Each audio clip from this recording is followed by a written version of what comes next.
حدیث نمبر 2841۔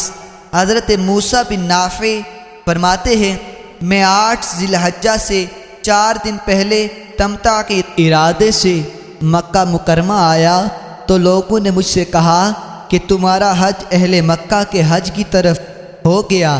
پس میں حضرت عطا بن رباح کے پاس گیا کہ ان سے مسئلہ پوچھوں، تو حضرت عطا نے مجھ سے فرمایا کہ مجھ سے حضرت جابر بن عبداللہ انصاری رضی اللہ تعالی عنہ نے بیان کیا کہ انہوں نے رسول اللہ صلی اللہ علیہ وسلم کے ہمراہ حج کیا جس سال آپ نے اپنے ساتھ ہدی لی تھی۔ ان سب حضرات نے حج افراد کا احرام باندھا تو رسول اللہ صلی اللہ علیہ وسلم نے فرمایا، اپنے اپنے احرام کھول دو، بیت اللہ شریف کا طواف کرو اور صفا مروہ کے درمیان سعی کر کے بال کٹواؤ اور بغیر احرام کے رہو، حتیٰ کہ جب 8 ذی الحجہ کا دن ہو تو احرام باندھ کر اسے تمتع کرو۔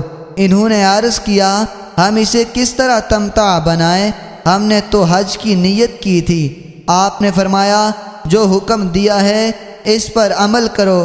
اگر میرے ساتھ ہدی نہ ہوتی تو میں بھی اسی طرح کرتا جس طرح تمہیں حکم دیا ہے، لیکن جب تک ہڈی اپنی قربان گاہ تک پہنچ نہیں جاتی میں احرام کھول نہیں سکتا، لہٰذا تم احرام کھول دو۔